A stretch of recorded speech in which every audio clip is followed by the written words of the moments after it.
You've already heard from other people how important it is to beat TomCat and learn the Master Strike capability in Kingdom Come Deliverance 2, but if you've been struggling with it, I want to give you a couple of tips that will really help and allow you to beat him and then learn that ability. Now, these relate to potions and poisons, so it's important to learn the alchemy skills, but also you can buy these in the world. And if you look at the dollmaker poison, for example, you'll see it makes running impossible, reduces weapon skill, and gradually reduces health by 50 as well. The lullaby potion also reduces stamina regeneration and perception, so that can be handy too. So there are different poisons that you can apply to your weapons. Bane is another one that's worth looking out for because that really helps too. What you want to do is find one of these that's going to reduce health because it will help you beat him. It doesn't kill him, but it will reduce the overall health. Apply it to the weapon, so the sword you're going to be using when fighting him, and then you should find that that'll really boost it up and make quite a difference when you get into the battle with him. So you can see the effect is applied to your sword, you'll get a little icon by it, and you'll know that that is then happening. The other thing that you can do is you can also pre-apply potions yourself. So look for any that will boost health or strength. So the painkiller brew, for example, reduces injury. Then you've got the aqua one, which improves your health. And you can use Fox to improve experience, which I'll get to in a second, talk more about that. And then you just need to essentially hit him at least once, and then try and dodge and stay away from him a bit, watch his health reduce, and you'll find that eventually he'll start to complain that he's not feeling very well, and then you'll be able to beat him a lot easier. You should find this much easier. I certainly did.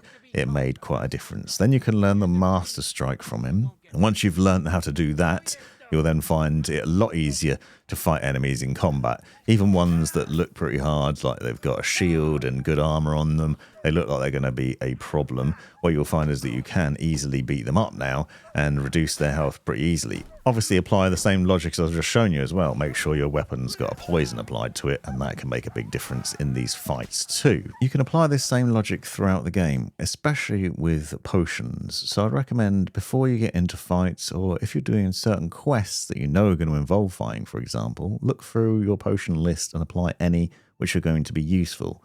The strong artismia, for example, improves your strength capabilities, and there are others that will help with reducing incoming damage and strength and agility. So you use those, and then you can follow this quest line, for example, where you have to go and fight a bunch of people, and you can then get into a fist fight and end up just punching and keep punching and beating them really easily. Now this is also going to improve the XP I'm using, because I'm using a special potion called Henry's Fox, which is highly valuable, and I want to talk about that as well because it's one of the most important potions you need to learn to make early in the game. I'm going to show you how to craft it in a little while.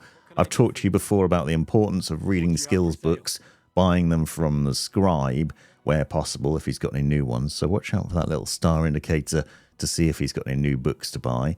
If he hasn't, sell him your old ones. But you can find this potion called Fox, which you can craft and find in the world.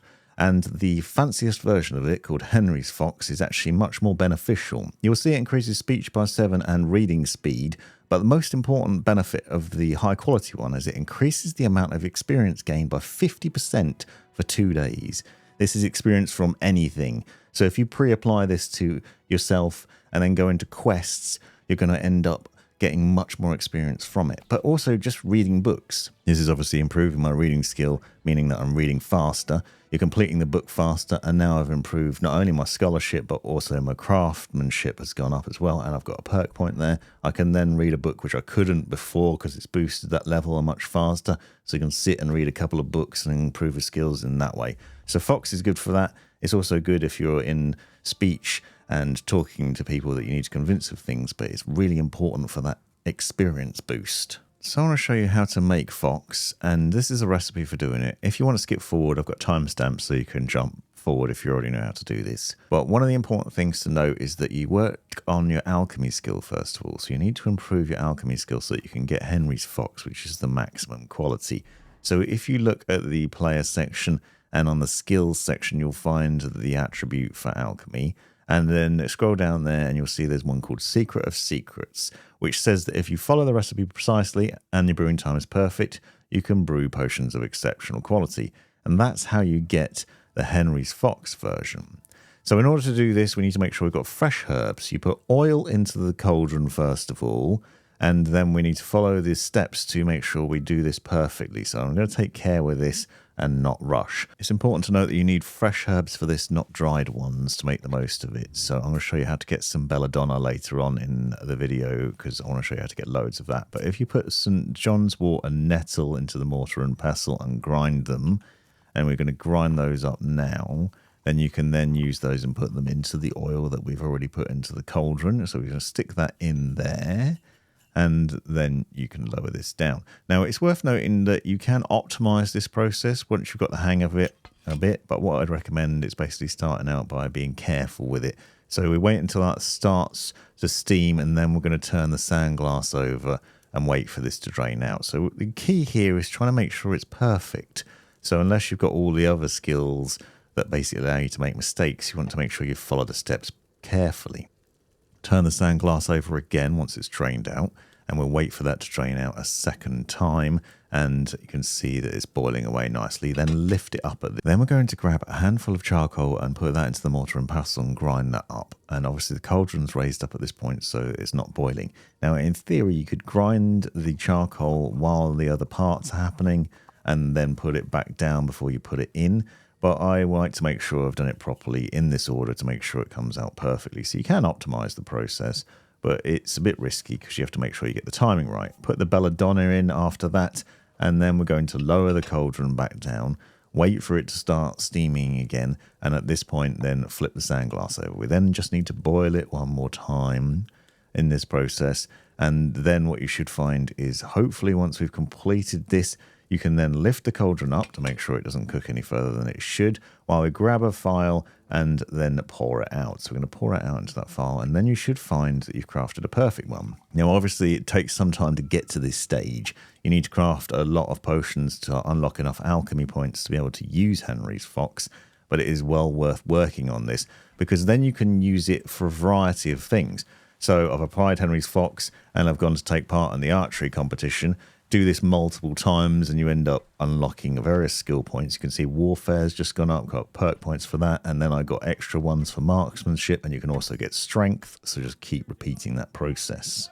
One thing that's painfully obvious once you realise it, but you might not have realised it early on in the game, is that enemies have health bars that you can see. Down here, this purple health bar with the little helmet icon next to it is the enemy's health bar. The red one is obviously mine, and then the yellow one below that is your stamina.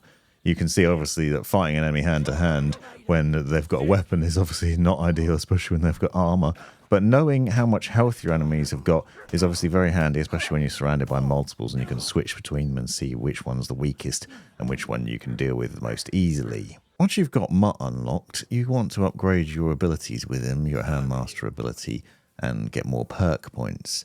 I want to show you a couple of different ways that you can do that. Obviously, using him in combat's good, and you can get a potion that you can use that you can apply to that, and you can read skills books for it.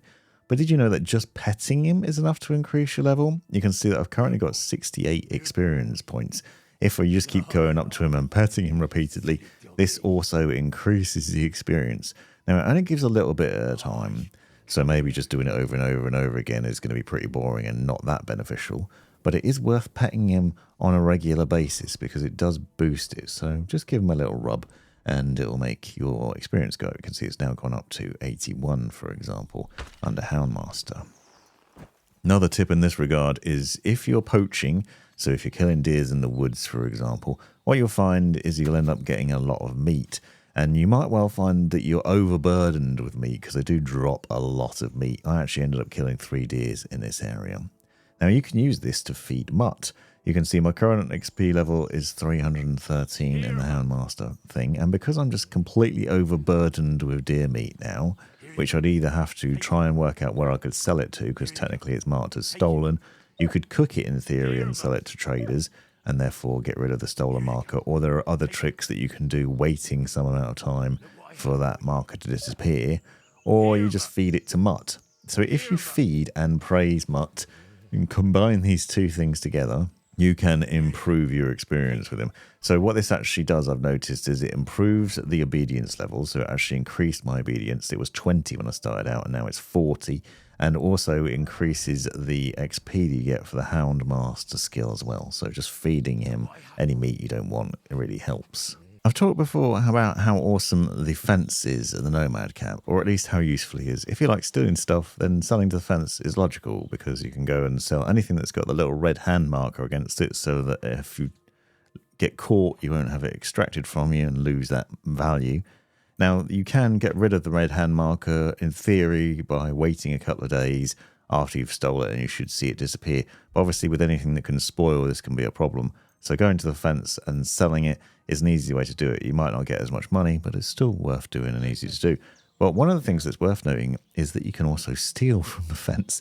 So if you look behind him, there's a little chest here, which is very hard to pick, but it contains all his goods, including anything that you've sold to him. So this is worth noting. Now, this logic applies to a lot of the traders.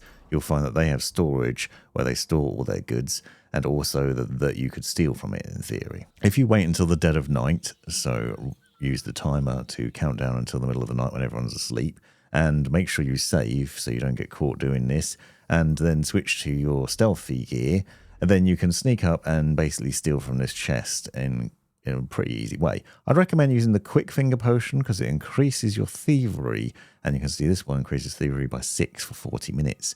Now, my lockpicking skill is not at very hard yet, so using that then unlocks that ability and makes it easier. Your hand becomes steadier, and it's much, much easier to pick this sort of lock, even if you have a lower skill level. Doing that, you can then steal everything from the chest. By the way, using that quick finger potion, if you don't know already, I'd recommend doing that regularly when stealing from chests, especially if they're higher level. Doing that allows you to then increase your overall thievery level and then improve your lockpicking capabilities. So if you steal from him, then you might be thinking that you could just wait till the next day and sell to him. You'll see him stripped down of all his gear. He's got nothing on him. He doesn't even have any money now because we've obviously taken everything that he possesses. So he's completely broke. Now, it's also worth noting, if he did have money and you did try and sell to him, this still wouldn't work. You can sell stolen stuff to him, but you can't sell stuff that he already had. So if you've stolen stuff from him and then you try and sell it back to him, he'll realise that you're being a bit of a scallywag and he won't like it. So I wouldn't recommend doing that, but there is a solution to this problem. You can steal from him and then you can take it to the miller at the Lower Samine Mill and sell it to him instead. So you can apply this sort of logic in other ways. Go to other traders, sell to them, steal everything from them, go to the miller or the fence and sell the things to them, steal from them and then sell to the other person. So you could basically steal from one person, sell it to the next, steal everything back, sell it to the next, keep repeating and end up profiting. You will find that you're probably overburdened though, so you'll need to use your horse in order to deal with this. And some of the traders might not have as much money, so the miller doesn't actually have enough money to pay for all of this. As you can see, he won't give me any more money, but you can buy things from him to make up for that. Or you can just improve your reputation by letting him buy things for less money than they would be valued at, and then improving your speech skill as well. So combining these things can help a lot of different ways. Since we're at the Samine Mill, I also want to mention this chest. Now, I've talked before about how you can use this chest to practice your lockpicking capabilities. There's also some free lockpicks there that will respawn regularly. You can pick that lock and then earn points. But what I've found is that sometimes it bugs out. So you can see when it closed there, it's actually still available to be picked again. So you can pick it over and over again. Now, I think this is a bug that will probably get patched out at some point. But basically, if you lockpick it before it closes, you can just keep doing this over and over again. And because it's very easy, you can obviously benefit from this. You might not think this is working, but if you look at my current XP, it's 185 under thievery. So what I wanted to do was then basically test this out and see if it works. So I just kept doing it over and over and over again and went through this process of lockpicking. Because it's very easy, it's really easy to do. And you've got free access to lockpicks, they're pretty affordable. And now you can see that my thievery has now gone up to 297. Now it's still a way to go, but I kept going and going and going, and then eventually I unlocked a higher level of thievery and perk points. Eventually you won't get any benefit from picking very easy locks anymore, but it's still a really easy way of upgrading your skills. Another thing you'll find is that sometimes when you come across a bandit camp or another location, you might end up murdering everybody there, or simply one person in this instance. And then when you go to search them, you'll find keys on them. So take a look at this bandit, for example. When I go to loot his body, he will find that there's keys on him as well as a bunch of other things. The keys obviously unlock the nearby chest, but what I suggest is not using the keys and instead lockpicking. Now, as long as there's no threat because no one's going to see you, this is still worth doing. It might seem like a hassle, but obviously getting your skill up with thievery in a environment which is safe is beneficial. So basically never use keys unless you really have to, like you're in a town or somewhere where they're going to hear you doing it or see you doing it and you need to get into the chest quickly. So basically do that, loot those chests, lockpick and boost your skills up in terms of the thievery. Don't forget to use the quick finger potion because as you can see it's given me a plus 11 buff here from using that. So quick finger is really beneficial, and using Henry's quick finger, which is the top version of it, is even better. Cabbage is one of the best things in the game. I've actually talked about this before and why cabbage is wonderful, but I was reminded about it when I found this upturned cart with loads of cabbages spilled into a pond. Now this is actually part of a quest of sorts where a trader mentions that he's lost his cart and they're tipped over with all its goods in it into a pond, and it's a point of interest that you'll find on the map, but it's got loads of cabbage in it that you can pick up, which is fantastic. The reason it's fantastic is we can go and take it to the cabbage man. So there's a cabbage cave which is located here down the south of Samine on the other side of the river between these sort of gaps near the fortress, and if you follow that you'll find the man which you can sell cabbages to in exchange for sauerkraut, which has vitality and health bonuses, so it's well worth getting. By the way, if you've been to him before, you'll also find that cabbages respawn just below his little cave on the bottom of the hill there, so you can actually get them again, which is pretty cool. So I've now got a lot of different cabbages to sell to him. So we go and talk to the guy and give him the cabbages, and then in exchange for that, he'll give you the sauerkraut, and the sauerkraut is really handy for eating and selling. Now, some people will tell you to snitch on him and get him arrested, and that'll give you some money, but I actually think it's better to keep him in the game and keep going back to him whenever you find cabbages, because you can just get that sauerkraut and it's really handy. Sauerkraut is fantastic. The other thing that I've found is that you can steal from him, so you can steal cabbages that he already has, both inside the cave and outside the cave. Now, initially I panicked when he'd seen that I'd done it, and he wanted to pick a fight with me. And then I went to reload my recent save, discovered that it was ages ago, and thought, oh well, I'll just throw caution to the wind and give him a bit of a scrap. I tried to surrender in the hope that he would then just demand money off me or something. And obviously he's not going to run after the guards because they're not nearby anyway. But you can't surrender to him. So in the end, I ended up just having to beat him up a bit, rough him up, and then eventually he surrenders. And then what you can do is then you can just offer to make a deal with him. So I was hoping at this point that it wouldn't be a problem because I really didn't want to ruin my relationship with him and sell him cabbages on a regular basis. Obviously sounds stupid, but it is a thing that you can do in the game. So if you've got cabbages and they're in good condition, you can just take them to him. But luckily, just threatening him to tell him to forget what he's seen and works. And then what happens is you can then basically keep going back to him and selling him more cabbages. And the extra bonus here that I discovered, as you've seen, I've just stolen cabbages from him, is that you can then sell him the stolen cabbages. So even if the cabbages are stolen from him personally, he'll still allow you to get the sauerkraut in exchange. So there's some cheeky tips there on getting more and more sauerkraut. I'll start fermenting it right away. And here's your sauerkraut.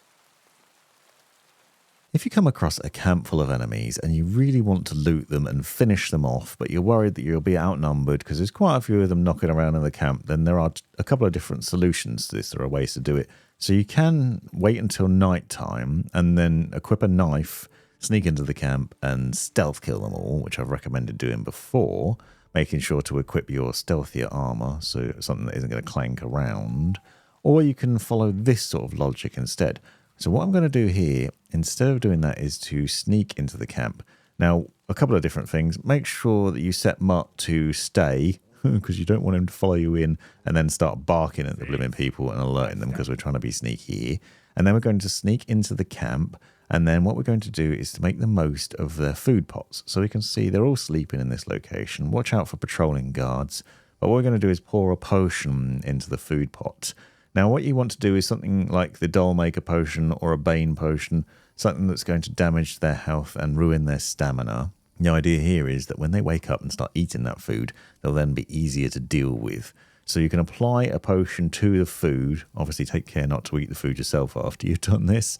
And the other thing is, if you also see there is this barrel next to it with wine in, you can put a potion in that as well, so you can poison the wine, so that when they're eating and drinking, they're then basically damaging their own health. Then what I've done is sneak back out of the camp, so I don't do anything else. We're just going to sneak back out of it for now, and then wait a number of hours. Now, I find waiting until after lunchtime is logical, because obviously they're going to be eating at that point. Hopefully they've eaten a couple of times. What you want to listen out for then is grumbles. So you might find that even though you can't understand the language, that you can start to hear them complaining. They're making complaining noises, and they're sort of ranting and raving about problems. What this is the poison taking effect. So they're now finding they're injured, they're damaged, and they're complaining about it. And now we can start to pick them off a bit more easily. Now you can see I've got 3 seated here in close proximity, and then 1 further away who's a bit more armoured.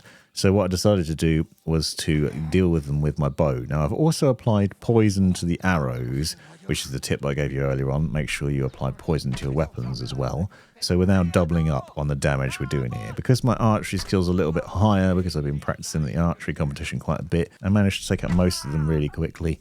And that just leaves the 1 armoured guard left to deal with, who's obviously going to prove a bit more tricky because he's got a shield. But we could set Mutt on him at this point as well to help, or just dive in there and use the Master Strike that you learned earlier on. Now, if you're up to this sort of thing, you're probably looting loads of stuff, which then means you're over encumbered. So you can see I've got 234 or 222 in terms of weight, which means I can't sprint. You also won't be able to get on your horse at this point, but if you've got a horse with a decent saddle, you can call them over, and then you can put stuff on the horse, and then obviously go and sell it. Now this is pretty obvious, but you might forget it, or maybe you've overlooked it, and you can just transfer stuff to the horse. Now, you might find that you've got too much stuff, and then the horse is overloaded as well, and that could be a problem. But if you manage to reduce your weight down enough below being over encumbered, you can then use the horse to sprint and fast travel, and then go and sell a load of the stuff there. Now, if you find that you're overburdened in the world and you just got too much going on, then you can use a potion to deal with this. Now, I've currently got 343 of 233, so this isn't going to help. But usually, Artismia is very good because it increases your strength. So this boosts your strength up. So it boosts it by 4, which then means you can carry more weight. I found this often reduces the problem, so you're not over encumbered as much. It's not actually working in this situation because I've just got too much loot on me. But sometimes being over encumbered can be beneficial, because if you walk for long enough to try and get to a merchant to sell it, you'll then find you get a boost to your strength. So you can see I've now just leveled up to strength 17. I'm really impatient, so I don't like to do this. I prefer to just drop my stuff on the floor and get rid of the rubbish stuff and not be overburdened. Talking about dropping stuff on the floor, I've actually found this can have amusing consequences. So I've got things here I want to get rid of, and I'm chucking them on the floor so that nearby civilians will end up picking them up. Now, this doesn't actually benefit you in any way in terms of experience or boost any skills or anything, but what it does do is create interesting results, because they will see that you've dropped stuff on the floor, and then they'll just amuse you with various different voice lines and yoink the bits that you've dropped down, and then maybe even apply them and start wearing them, so you can see citizens in the world around you just reacting to what you've done. So this can be quite entertaining. So rather than just chucking it anywhere, if you chuck it near people, you'll find things happen as a result. You'll see when you're out and about in the world that you'll find birds' nests. You'll get a little notification telling you such. Now, I recommended before shooting them down with arrows, and this is my personal preference, but others have pointed out in the comments of my previous video that throwing stones at them is actually beneficial. So if you crouch and press G on PC, you can toss a stone. This is usually used to distract guards, but you can also use it to knock the nests down. As you can see, this one's a bit high. You have to go quite far back to do it, and you have to sort of get the angle right, so it's a bit fiddly. And frankly, it's probably easier to use an arrow, but at least you're not wasting arrows in this case, because it's going to drop down. It doesn't cost you anything. The stones are free. So this is an easy way to get extra loot, and sometimes you'll find that these nests provide you with some pretty good ones. Usually stuff that you can make weapons with, or occasionally lockpicks, so they're worth knocking out of trees. I'm going to keep talking about how potions are valuable and alchemy. What you'll see is the top level Henry's potions are worth 70 groschen, so they're valuable. But actually what's the most valuable out of all of these is not a potion, but is instead the perfume. So you'll have to scroll down to find it in this list. But here we're looking at Henry's Lion's perfume, which is worth 90. Now, lion perfume is actually really easy to craft because it only requires sage and mint, which is easy to find in the world. If you have the fresh versions of these, you can craft it really easily. Now, you can also get away with maybe one of them being dry, but if you have fresh ingredients and you follow this recipe carefully, you can get a perfect one. I'm going to show you how to brew the lion perfume. So the perfume is actually used to improve charisma, so it's worth getting, and easy to craft because it just requires sage and mint. So you put spirit into the cauldron first of all, and then press the inventory button to put sage and mint onto the shelf. You can see that I've got dried mint and dried sage, but don't worry about that, it doesn't matter. Just grab a handful of sage and pop it into the cauldron, and then a second handful and put that in the cauldron too. Drying out the herbs will make them last longer, and then you can still use them to craft potions really easily. This is not a potion though, it's actually a perfume, so it ends up in a different section in your inventory. Drop the cauldron down and then turn the sandglass over, and we're going to let this boil away here. I like to use the bellows to get this started nice and quickly, but once that's done, then flip the sandglass back over again and let it boil for a second turn. So, as you can see, this is really easy to do with mint and sage, so you can do loads of them, and then you can either sell them or just keep using them. The second part is to raise the cauldron up, and then put the dried mint, so 2 handfuls of dried mint, go into the mortar and pestle, and then obviously it needs to be ground. Make sure you raise the cauldron up so it's not boiling during this process, because otherwise it will spoil it. But the more of these you do, the more skills you'll unlock, and eventually you'll get a skill that will stop errors from ruining your potion boiling. And then you just pour from the cauldron into the phial, and then you should find that you'll then unlock the perfume and you'll be able to make more of them in future. So you'll see we've discovered a new recipe. It will then be in your book and you'll be able to craft it over and over and over again. And because it's mint and sage, it's really easy to do.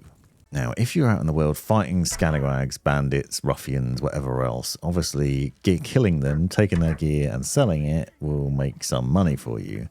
Unfortunately, in the process of killing them and dealing with them, you're probably damaging all the gear. You can see I've shot his shield, I'm shooting his armor. It's going to be a problem. It's not going to be in a great state of health by the time we've finished. However, this does have some other benefits, so you can use this in other ways. What we can do is we can make the most of kits. Now, I'd recommend getting armorer's kits, blacksmith's kits, cobbler's kits, and marksman's kits. What you want to do is repair anything that's damaged that you have. Not just your gear, but any random nonsense that you've picked up off of bandits and other people. Repair it all, because this will help boost your craftsmanship capabilities and give you experience in those areas, which means you'll then be able to craft better things. You'll see my points have gone up. I've got a perk point now, and so that'll be beneficial later on. One thing to keep in mind with Kingdom Come Deliverance 2 is that things will respawn. This includes loot, so you can go back to the same places after a certain amount of time. This bandit camp, for example, often has bandits in it again, and horses. So the bandit camp, once you've dealt with it, the horses will respawn. You can steal them and then just take them across the river to the nomads camp and sell them to the horse trader. I've actually done this several times already. Now, there is a limited benefit to it because basically the money that the horse trader has isn't loads, so you're not going to make a small fortune off it. But you can get some pretty decent horses from this area as well, so it's worth checking that out and seeing if it's better than your current horse and whether you can upgrade or not. If you take a couple of horses to and from that bandit camp, you might well find that you can't buy the second one because you just made him broke the first time. So it might not seem beneficial to do it. So if you go here, for example, go to the black market, he basically says, I can't do it at the moment because he's got no money left. However, what you can do is you can trade with him instead.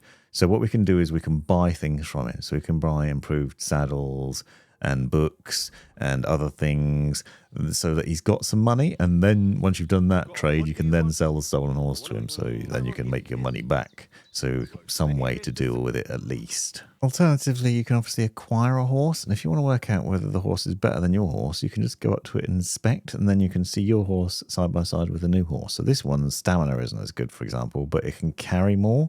And it's also faster. So that's worth considering. Whereas this one is different specs. Again, it has better stamina. It's better at speed. Capacity is about the same, but you can improve that with a saddle anyway. But you can see the value. It's worth a lot more, which means it's going to cost more to acquire. If you're looking for belladonna and you want to craft loads of Saviour Schnapps, including up to 130, as you can see here, then I'm going to show you a location which will be really helpful and a few different tricks that are worth knowing. So there's a spot here in the woods, which is right near the herb woman's hut. And essentially you're looking for the start of a spring or a stream in the woods here. And I'll show you a marker for it again in a second so it's easier to see. But what you're looking for is the nameless spring. So when you find it, it'll pop up on the screen in the top right saying that you've discovered it. And then what you're looking for is a little basket with a white covering on top of it. This location is really handy because it's got loads of belladonna in it, and it's really easy to get to early on in the game. You can see it's not far from the herb woman's hut. It's south of this little village up here, so it's pretty easy to discover. If you zoom in, you'll see the little spring and it starts, and then you just go up to it and then you can grab the belladonna out of it. There's 21 belladonna, so all you need then is to find some nettles, which is relatively easy as well, and then you're away with crafting Saviour Schnapps. Later on in the game, if you follow the herb woman's quest line, Pavlena will end up being at home, and then you can trade with her. Now, trading with her allows you to access a variety of things, including recipes and 16 more belladonna. So you can buy belladonna from her quite easily, as well as a bunch of other things that are really handy, including the potions and recipes. But let's just say you're not very rich at the moment, or you don't like buying things and you'd rather steal them. Good news, because you can go into their hut, and near the bed where you sleep and save, there is a door that is usually shut, and inside that room is everything that Pavlena owns or is trading. So you can basically go into this room, close the door behind you, and then you need to just go about picking this chest. Now, obviously, it requires medium lock-picking skills, but I'll show you a way around that in a second, potentially. And if you can get into this, then you can just rob her blind, and that'll give you access to a lot of different things, including loads of potions, naturally, recipes, and also the belladonna, so you can craft your own Saviour Schnapps. So that's a nice little handy tip. I found this made it much easier to craft loads of Saviour Schnapps for using later on. Now, a quick tip to break into that is to use the quick finger potion. This helps increase your thievery skills, which then means that you can break into locks that you wouldn't normally be able to get into. So this can make life a lot easier. So once you've cleared her out, you'll find that you can then not trade with her anymore because she's basically got nothing left. But what I'm happy to report is if you come back in a couple of days' time, you'll find that she actually ends up restocking, so you can rob her again or buy from her again. Just don't try and sell her stolen stuff. This is an efficient and optimized way to create Saviour Schnapps. So what you do is you hit the I button, you select belladonna and nettle, and then press X. What we're going to do first of all is grab a handful of belladonna and then another handful of belladonna, stick them both into the mortar and pestle and just grind immediately. Now the reason for doing this is it will make it much easier later on to put them into the cauldron in the middle of actually boiling already. So return that to the table as it is ground, then stick wine into the cauldron. And once you've done that, then you grab a handful of nettle and pop that in, and then we drop the cauldron down, grab the bellows, so tug on the bellows, turn the sand glass over, wait for the sand to drain out. Now the key here is you've got 2 passes of this, so we've got to make sure it drains out once, and then once that's done we're going to boil it again. At this point though, what we're going to do is grab hold of the mortar and pestle and wait until this is drained out. Just as it happens, or is about to happen, now we press the button to put this in, and then what you do is then you just turn the sand glass over now, and we're basically carrying out the boiling of the belladonna at this point without raising the cauldron up, so it optimizes the process, makes it a little bit faster. Wait for this to drop out in the sand glass, lift it up so it doesn't boil any further, because that can often ruin it, and then straight into the file, and that should give you the superior quality of Saviour Schnapps, as in Henry's Saviour Schnapps, and you can just keep repeating that process, crafting as many as possible. Spend absolutely ages doing that, crafting loads and loads and loads of them, and you'll unlock skills, and then you can go back and rob from the chest again, and then just steal more and more potions and other things. So just repeat this process to get more good loot, and obviously you can make the most of that, and hopefully that's been helpful. Now, if you'd like to do it a bit more legitimately, there is another location where you can pick belladonna, and that's located in a slightly different place, a little bit further away. But there's this hut in the woods, so again, you'll find belladonna often in the woods, but it is quite hard to find. But there's this one spot which is just here by this hut. And you can see, once we gather that up, I actually end up with 8 belladonna, which isn't loads, but it is enough to craft a few different Saviour Schnapps. Inside that hut, there's also some extra loot. Now, this is north of Toskowitz. If you follow the road out of that, you'll see there's an overgrown dugout in the woods there, and that's that location. So, extra belladonna. Hopefully this has helped. Poisoning your weapons can be really handy. I like to use the dollmaker poison, which I'll get to in a second, but you can apply poisons in different ways. I've shown you how you can poison pots, but you can also poison arrows and swords. So we poison these bolts, for example, and then I'm basically one-shotting these enemies with them doing a lot of damage quite quickly and easily, which is really nice. So I want to quickly show you how to craft the highest quality of the dollmaker potion, which is a poison. It's fairly straightforward. You just need 2 handfuls of herb Paris and 1 of valerian. So we're going to put spirits into the cauldron to start this process. Now, I'd recommend making sure you've got fresh herbs where possible. If you use dried ones, you might not get the perfect setup here. But we're going to put 2 handfuls of herb Paris into the spirits in the cauldron. And then I'd recommend just lowering the cauldron down onto the fire, and obviously keeping an eye on the recipe if you're not too sure of what you're doing here. But we're going to flip the sand glass over and wait for it to boil. Now, to optimize the process, you can at this point grab a handful of valerian and chuck it into the mortar and pestle. Then turn the sand glass over, and on the second pass of the sand glass, you can then get away with grinding this if you're careful. You do have to time it well, though. And then if you set the button to return the mortar and pestle back to the counter and flip the sand glass over again, because we need to boil the initial concoction 3 times before we do anything else. Wait for the sand glass to drain out now, and then just at that point, throw the ingredients into the mix. We then need to turn the sand glass over again because we're boiling it a 3rd time. Usually I'd recommend lifting the cauldron up at that point before you put the things in, so it's not boiling for too long. So you've got to be really careful with your timing if you try and optimize it like this, because we've got to boil this twice, but what you don't want is 2.5 times or 3 times by accident because you did the animation for putting the mortar and pestle ingredients into the cauldron. Then lift it up, and at this point we're then going to use the file to distill it. So you're going to use the still in this instance. It's important to lift it up as well then, because otherwise if it's still boiling, it will then lead to it being overcooked, and then it's ruined. The recipe won't be as good, and you won't get the maximum quality. So if you follow the steps carefully, you should end up with Henry's dollmaker poison and have that unlocked, assuming you've got those alchemy skills already. And then with those brewed up, you should then be able to go out into the world with the poisons applied to your sword and to your arrows, and then make life a lot easier when dealing with humans, bandits, and other people. So a lot less hassle to kill off enemies. Make the most of the potions. That's it for these tips and tricks. Obviously, it's been a long video, so I appreciate if you've made it all the way here. Let me know in the comments if you've got any other tips you'd like to share. And check out the first video in this series if you've not seen it. I've also got a playlist and other videos that I'll link in the description so you can witness some of the other nice tips I've found. And watch out for weird bugs like this, though. Thanks for watching.